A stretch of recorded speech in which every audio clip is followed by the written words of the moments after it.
Hola, ¿qué tal? Desde el Museo de Ciencias Naturales Vicente Di Martino damos comienzo a este ciclo de charla. En este caso tenemos el gusto de estar con Sandra Fiori, una investigadora que hace muchísimo tiempo está investigando la almeja amarilla, este fenómeno natural que se dio hace muchísimos años en nuestra costa, así que bueno, será un gusto escucharla y conocer sus conclusiones. Hola Sandra, ¿qué tal? Bueno, hola, ¿qué tal, Maxi? Bueno, muchas gracias por la invitación, a contarles un poco la historia de la almeja amarilla, y aprovecho para agradecer la relación que ha tenido siempre el museo, en principio con Di Martino, como un apoyo a nuestras investigaciones, y bueno, y a lo largo de todo este tiempo, ayudándonos en la parte logística de nuestro trabajo. Hoy en particular, como decías vos, voy a hablar de la almeja amarilla, y el título se llama Una especie prohibida. Bueno, vamos a ver a lo largo de la charla por qué este título le hemos puesto a este conversatorio. En principio voy a hablar sobre la ecología y la biología de la especie, luego de la historia de su pesquería en Argentina, de los estudios que nosotros estamos realizando en la zona de Montermoso, y cuáles son nuestros proyectos a futuro con esta especie. Bueno, la almeja amarilla la podemos encontrar, digamos, con dos nombres científicos en distintas publicaciones: Mesodesma mactroides, se venía utilizando hasta hace unos años, y Amarilladesma mactroides en este último tiempo. Los dos hacen referencia a la almeja amarilla. Tenemos la fotito acá, una gran conocida para los de Montermoso.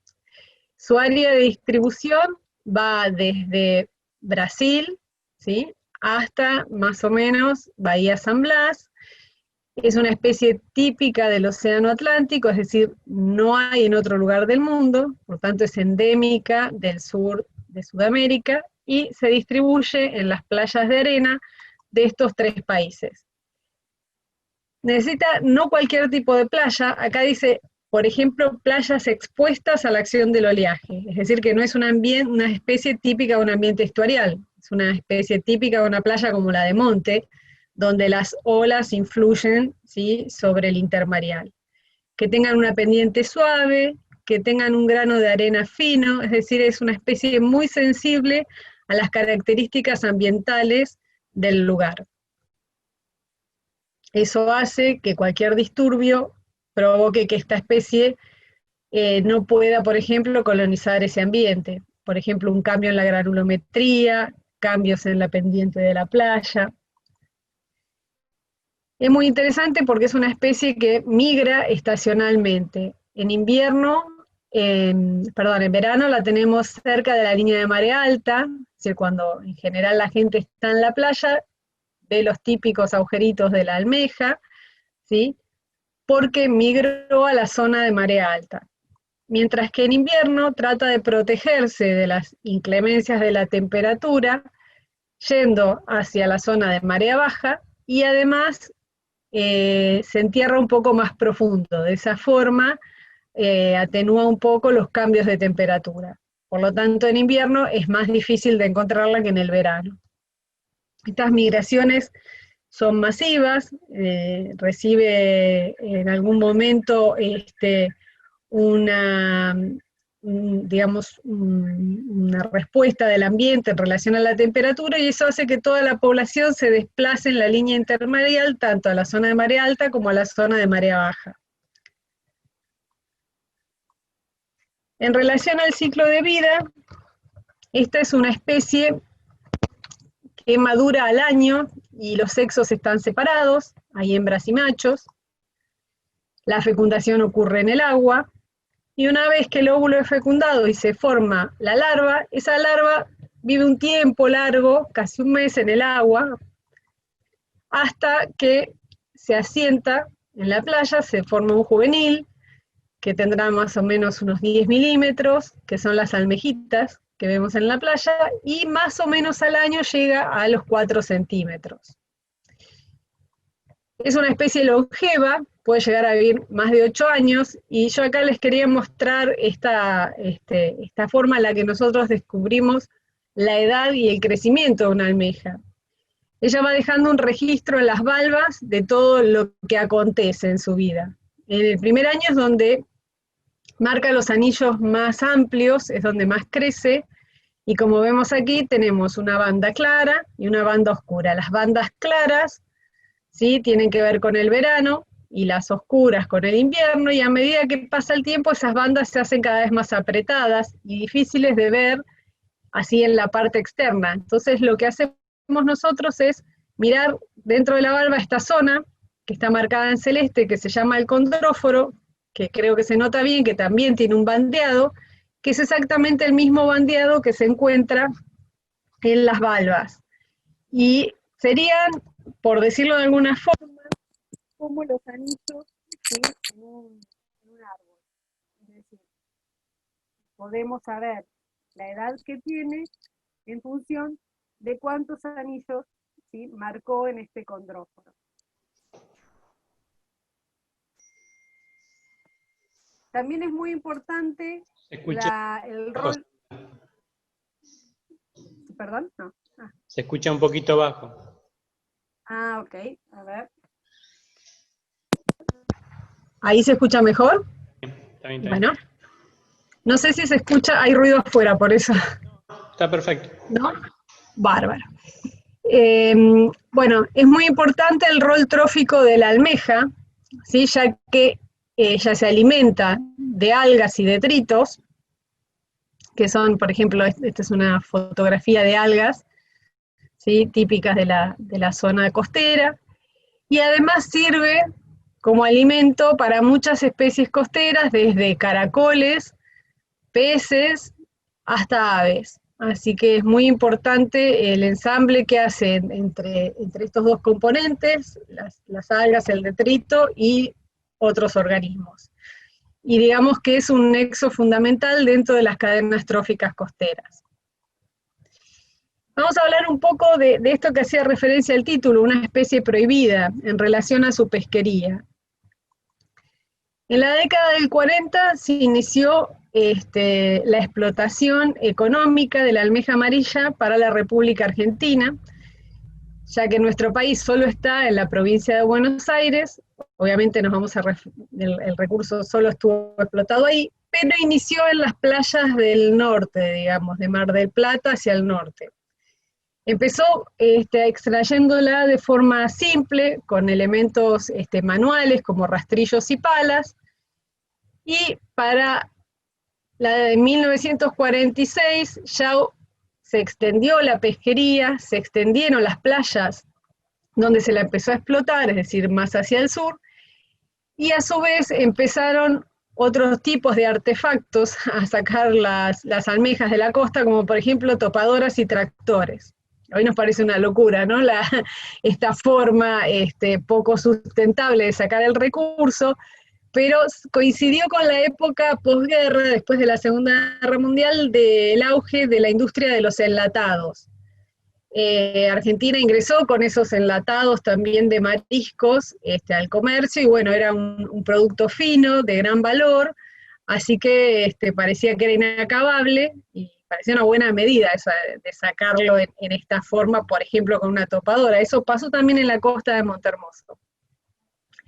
Pasamos, fíjense, estos puntitos hablan de cuántas toneladas, ¿no? Se arrancó con unas 200 toneladas para toda la costa por año, y eso fue subiendo, primero porque se intensificó la extracción, también porque se ampliaron las zonas. Entonces en 1946 se tuvo que poner un cupo y regular un poco las pesquerías, poner permisos, pero no se reguló la forma de extracción. Así que bueno, empezó esta modalidad extractiva en verano, cuando las almejas estaban bien arriba en la línea de marea alta, se las empezó a extraer con tractores. Se llegó a un máximo en 1953 de más de 1000 toneladas de almejas por año, logrando ser el segundo recurso marisquero para Argentina. Si bien la única zona de explotación era la provincia de Buenos Aires, estuvo ahí por debajo del mejillón. Así que bueno, era un recurso realmente muy importante. Hoy nos parece increíble pero figuraba, digamos, en el top de mariscos explotados a nivel nacional. Lamentablemente, cayó, por supuesto, la explotación hecha de esa forma, ¿no? Uno se imagina. Entonces, en 1956 se impuso un año de veda, en 1950 se reabrió la pesquería, solo pudo hacerse una extracción de 45 toneladas, por lo cual las autoridades decidieron poner 10 años de veda al recurso con la esperanza de que se recuperara. Entonces, en 1958 se inicia una veda, y en 1968 es un punto de quiebre, ya que pasamos de lo que fue una pesquería artesanal a una pesquería recreativa, porque todos los estudios que se hicieron en toda la costa indicaban que la especie no se había recuperado, no estaba apta para una explotación comercial, y que además se sumaban ya otras situaciones, como se empezaba a ver un deterioro del ambiente por el avance urbano sobre las áreas costeras, y yo les dije que esta es una especie muy sensible, por ejemplo, al tipo de granulometría, el estado de la playa. Y bueno, entonces se empezó a sumar un poco la sobreexplotación de tantos años, de sacarla en esa forma tan poco sustentable, más el interés que empezó a generar la zona costera desde el punto de vista turístico urbano, y eso hizo que se decretara que el recurso solo se podía extraer en forma recreativa, no más de 2 kilos de almejas por persona, ¿sí? Y solo para usarlo para encarnar, perdón, o en forma recreativa, eso que a uno le gustaba sacar las almejas de la playa, pasarse mucho tiempo ahí escarbando. En 1995 empezó una serie de eventos de mortandades masivas. Después voy a explicar bien el evento en general, pero eso es lo que se empezó a ver en nuestra costa. Y eso nos vuelve a cambiar, ¿sí? Teníamos una pesquería recreativa, y ahora pasamos a esto, una pesquería prohibida completamente. Toda la provincia de Buenos Aires, en 1996, entra en una veda indefinida, hasta que se recupere el recurso. Y si lo proyectamos hasta ahora, digamos, seguimos con la misma legislación. Toda la provincia de Buenos Aires es zona de veda permanente y área de protección para la almeja amarilla. Haciendo una especie de resumen, ¿sí? Tenemos que en la década del 40 tuvimos una pesquería artesanal exitosa, o por lo menos rentable, que se pudo sostener durante 28 años, con medidas, diría yo, pobres de manejo. A partir de la década del 60-70 y se inicia una pesquería recreativa, que también dura 28 años, y bueno, tampoco se pudo sostener, debido ahora sí a una conjunción de situaciones, ¿sí? Los eventos de mortandades masivas, los cambios en las playas, y pasamos a una pesquería completamente vedada o prohibida.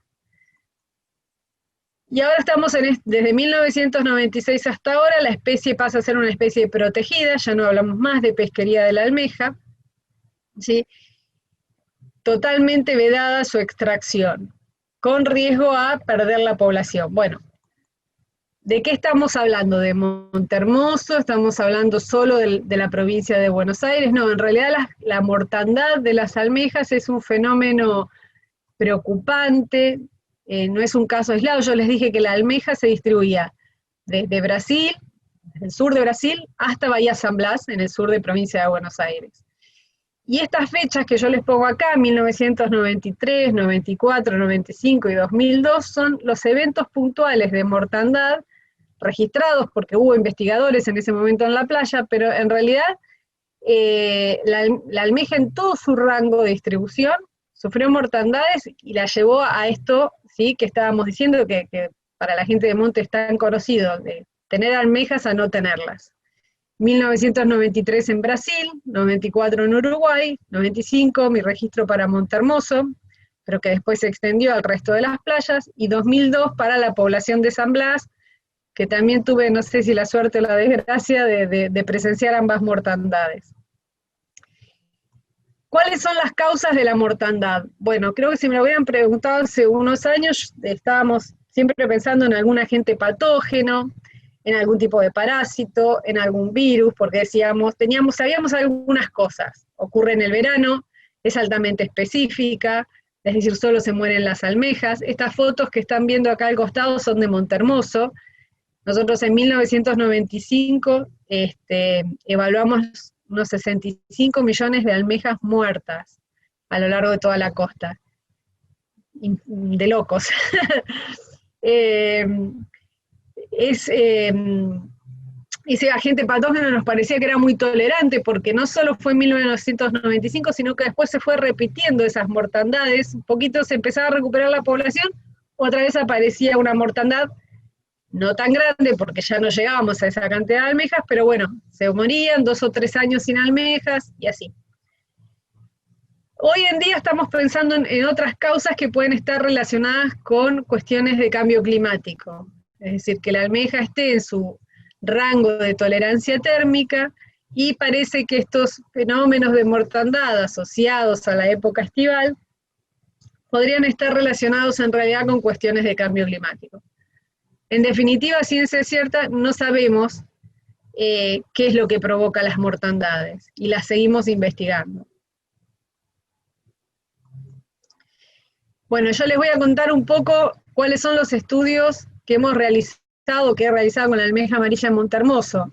Ahí está la etapa de mi tesis doctoral, pero hice también mi tesis de magíster, que fue la de la mortandad de 1995, donde todo esto que les contaba sobre la biología, la ecología, si la especie se recuperó o no de la explotación aquella, por mi idea original, era decir, bueno, esta especie estuvo prohibida tanto tiempo, vedada, ¿puede volver a sostener una explotación comercial? Esa era mi idea cuando arranqué. Obviamente después, con todo lo de las mortandades, fue una idea que se fue dejando de lado, y fue cambiando esa idea de pesquería artesanal con manejo a una idea de conservación.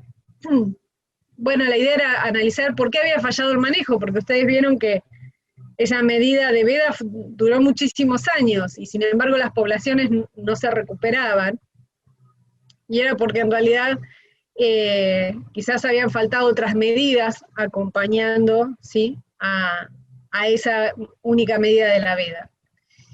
Y también estudié no solo las poblaciones de monte, sino las de San Blas, por eso les decía que pude tener el registro de la mortandad de San Blas. Estos son algunos de los estudios relacionados con las mortandades. Son trabajos que están publicados. Nosotros los investigadores, una vez que realizamos una investigación y tenemos los resultados, los comunicamos a la comunidad científica en inglés, lamentablemente, pero bueno, también podemos hacer artículos de difusión. Y estos hablan sobre la mortandad de Montermoso, sobre la mortandad en Isla del Jabalí, que sería San Blas, y más recientemente seguimos trabajando con patólogas en este caso de moluscos de Puerto Madryn, para ver si tenían que ver estas mortandades con los virus, con las bacterias. Por ahora, ya les digo, esta no parece ser, por lo menos no parece ser la única respuesta. También se han realizado estudios sobre la distribución, por ejemplo, en invierno, eso que les mostraba sobre las migraciones estacionales, cómo cambia su posición en relación a la temperatura, su posición en el perfil de la playa. Estudios como estos, que están en amarillo, que habla de el análisis, ¿sí?, de las marcas que deja en ese condróforo para saber la edad, y este fue un estudio muy importante, porque vamos a ver ahora que ha tenido una aplicación, voy a pasar y voy a volver, una aplicación para comprender registros del pasado. Este es un trabajo que realizamos en conjunto con la gente de arqueología, que trabaja en el sitio Puente Fierro, que está ahí cerca de la laguna Sauce Grande, donde los grupos de cazadores-recolectores del pasado, del Holoceno tardío, o sea, hace unos 2000 años, llevaban sus almejas, aparentemente, y bueno, había muchos fragmentos de almejas. La almeja es muy frágil, la conchilla, y lo único, por suerte, lo único que queda, o lo que queda, es este pedacito del condróforo, ¿sí? Ahí donde yo les decía que queda toda su historia marcada. Cuando Romina Frontini me invitó a colaborar en este proyecto y me trajo estos pedacitos, yo no sabía bien qué hacer, pero bueno, dándole vueltas, lo que hicimos fue unos cortes y empezar a ver, por ejemplo, esos cazadores recolectores. Hacían una selección de almejas, de tallas de almejas, y como todo el registro queda acá, ¿sí? Entonces pudimos determinar qué tamaño tenían, infiriéndolo a partir de estas investigaciones del presente, ¿no? que hicimos en Monte, talla edad, y suponiendo que el ambiente era parecido en ese Holoceno tardío, dijimos, bueno, las almejas quizás crecieron de la misma forma o parecida, y ahí tenemos todo un registro y podemos decir más o menos qué tipo de almejas elegían, si eran más grandes o más chicas, si la elegían todo el tiempo o si solo las colectaban en el verano, porque también acá queda una marca, yo les decía, hay marcas oscuras y claras, que reflejan el invierno y el verano. Inclusive hasta hay micromarcas que reflejan las mareas de Syzygia. Ahí la almeja deja toda su historia. Bueno, y con eso pudimos entonces reinterpretar el uso que se hacía en el pasado de la almeja, e interpretar también que si se la consumía o no, si era un recurso más dentro de la dieta de los cazadores-recolectores. Así que la verdad que fue un estudio muy interesante, a partir de marcas, en estas muestras, marcas de cortes, en estas muestras arqueológicas, y manipulando muestras modernas, pudimos ver que sí la usaban, cómo raspaban la carne. Bueno, así que también los estudios modernos en montes nos sirvieron para interpretar el uso de las almejas en el pasado. Que ha sido este trabajo, ¿sí? Y esto de las marcas es interesante porque también comparamos en este trabajito que está en amarillo, las muestras en ese momento de Montehermoso que habían sufrido mortandad, con la de San Blas que todavía no lo habían hecho, y lo que analizamos fue si esas mortandades provocaban un estrés en las almejas y hacían que, por ejemplo, crecieran menos, que estas bandas fueran más apretadas, o que los organismos fueran más jóvenes, ¿no? Al momento de la mortandad, es decir, uno vio la mortandad, pero quizás el factor ya estaba operando de antes. Y bueno, lo que tiene de interesante todos los bivalvos, en particular hoy estamos hablando de esto, es que son bioarchivos, ¿no? O sea, dejan en sus valvas un registro de absolutamente todo lo que les pasó. Entonces está muy bueno porque es una estructura dura que persiste más allá de la pérdida de la carne, y que a nosotros nos sirve mucho para interpretar qué les pasó en el pasado reciente, e inclusive qué les pasó en el pasado de hace 2000 años. Bueno, este trabajito que está en verde es un trabajo que hicimos en colaboración con una de mis becarias, que también va a dar una charla, que trabaja en el grupo, que habla sobre cómo influye el grano de arena en la decisión esta de la almeja de dónde asentarse. Y eso es muy importante porque nos dimos cuenta que si la granulometría cambia por algún factor que afecte a la arena de playa, por ejemplo, sacar un médano, sacar esa protección frontal, y hace que cambie el balance y las arenas se vuelvan más gruesas, la almeja prácticamente no se puede enterrar, y queda a merced de los depredadores, ¿sí? Entonces una playa debe tener un buen estado de conservación porque esta especie es muy sensible a los cambios ambientales. Trabajamos con colegas de Uruguay, como este trabajo que vemos acá en celeste, para analizar cómo es el patrón de crecimiento, de mortandades, ¿sí? Desde Brasil hasta acá. Este es un estudio macroecológico. Y el último trabajito, digamos, que salió publicado recientemente, es qué pasa con ya que tenemos tantos datos de almejas de tanto tiempo, pudimos no ver una ventanita, que es lo que vemos siempre, sino empezar a ver toda la historia de la almeja.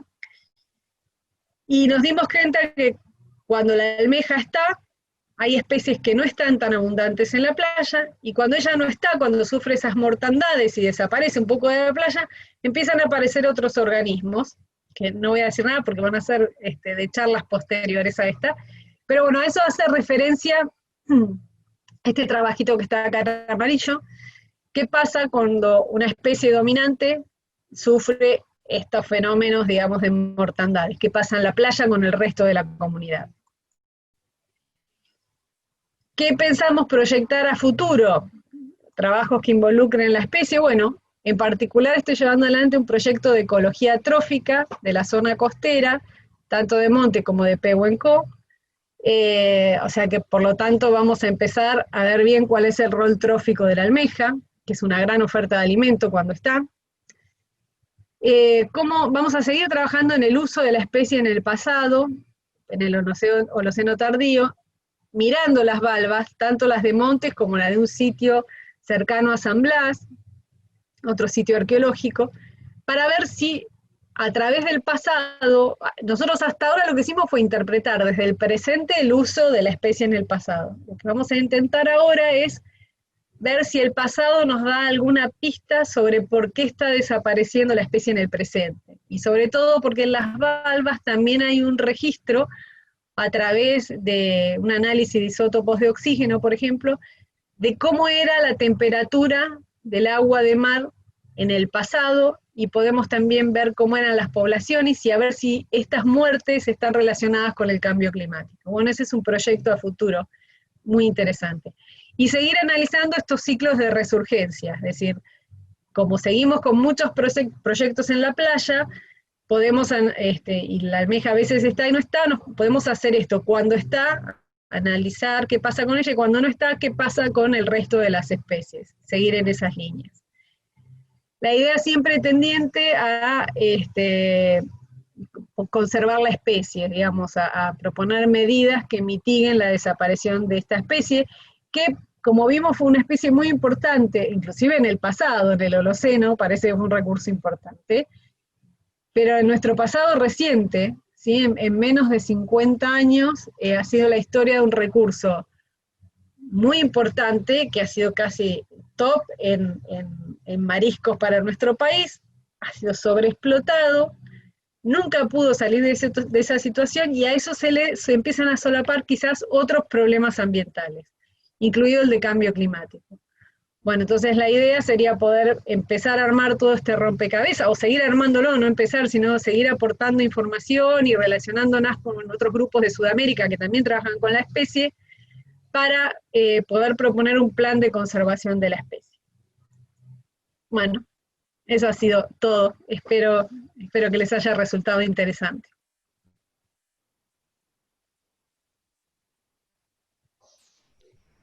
Sandra, muy linda la charla, muy instructiva. Bueno, gracias. Con ganas de seguir escuchando más sobre tus investigaciones, que hace muchísimos años venís haciéndolo. El museo va a seguir siempre presente con tu equipo de trabajo, porque ahora son varios, por suerte. Sí. Y bueno, muy, muy linda charla, muy instructiva de nuevo. Así que bueno, te queremos agradecer tu tiempo por esta charla y bueno, siempre presente para lo que necesiten, ¿no? Bueno, muchas gracias. Vuelvo a agradecer el espacio para contar un poco las peripecias de la almeja, que no son pocas.